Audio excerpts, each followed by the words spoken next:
hope you're all still awake. Late Night Mega here, and now we're going to the Leaning Tower of Pisa in Italy. You visit some interesting places in this game. Those birds. Those are super annoying to deal with if you have John. You might want to use your axe if you have an axe. Well, of course you'll have an axe. You'll get one right there. Yeah, they take 2 shots. This guy's just going to grab a chunk of the column and try and whack us with it. A whole bunch of crazy stuff happens in this. He does it too. That can't be structurally stable. But never mind that. We need to get into that tower. I must say, I do like the progression that the stages take. Like, you get to one part of the stage and then another, and it feels like a natural progression. Now we're inside the tower. I screwed this up somehow. Just ignore all these guys. Oh, hey, we got the fire. That's not going to last long. To move on here, we just go this way. I mean, it feels like you can go other places, but you really can't. Now, if you take the right, that's the path for Mr. Morris.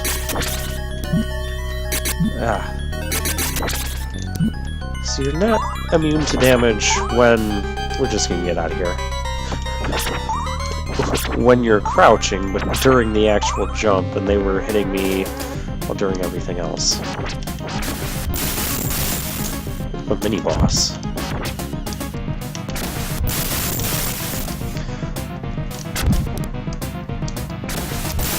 So to deal with this guy, just keep whacking him, kind of like those other giant phone snakes we've dealt with in the past. And yes, I've died to this guy too. Died everywhere in this game, everywhere possible.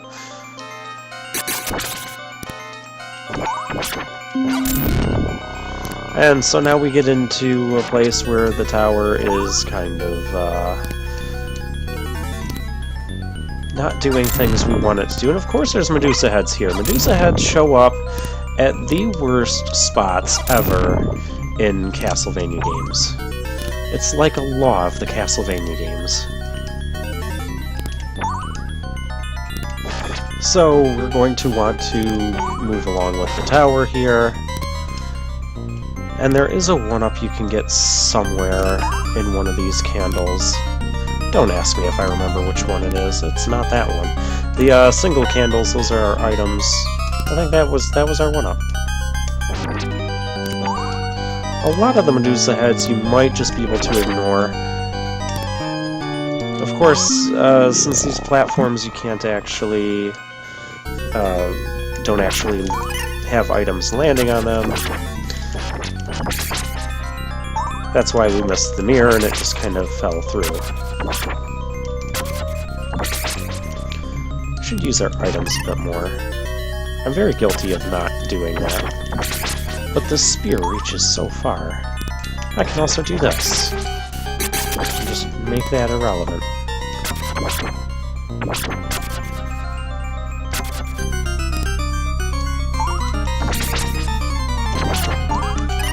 We're almost up to the actual boss, who is known for giving me a difficult time, especially when I don't have much health, so yeah. There's not a lot of places for me. And we have another auto-scrolling section.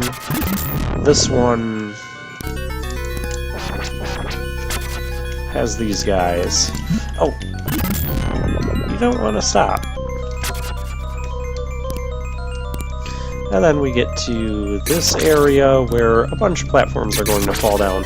I recommend utilizing the super jump here.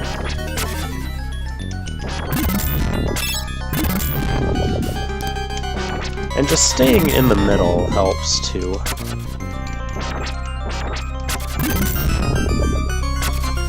But it will start to scroll back to the right again. At the worst time.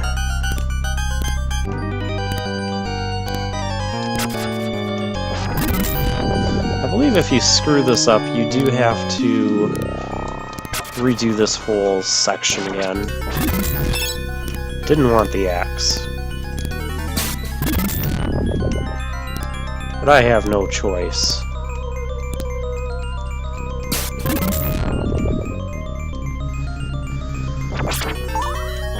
Some meat would be nice. That's an axe. Actually, we might not have to do that again, because this is the boss.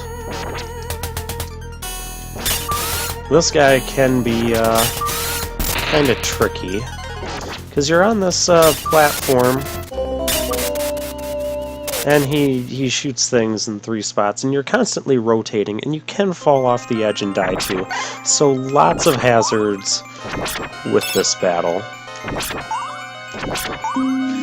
Yeah, we don't have our super lance going into this, so this will be interesting.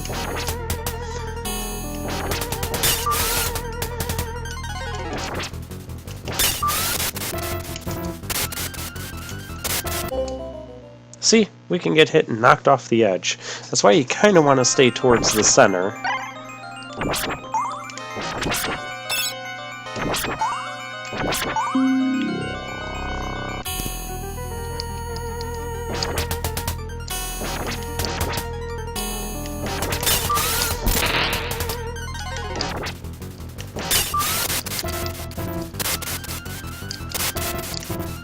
And don't jump. Jumping is bad.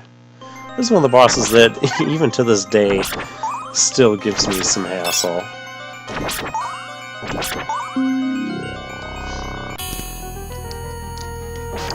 I don't know if I'll have any continues beyond this. We'll worry about that later.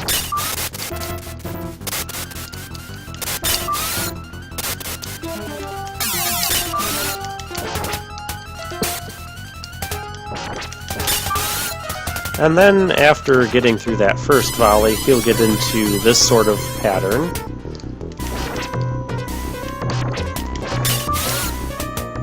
Just kind of, once again, stay away from the edges.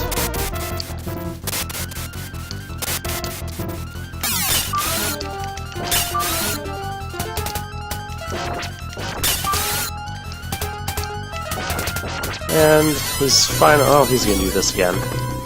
He will get to a spot... ah, yes, this is his final little hurrah. Where he'll just start bouncing up and down like that, and, well, he goes down.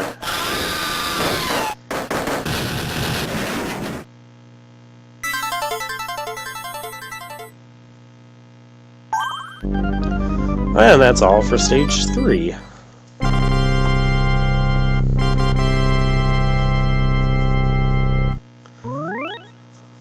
And I'll see you guys in stage 4. There's our password.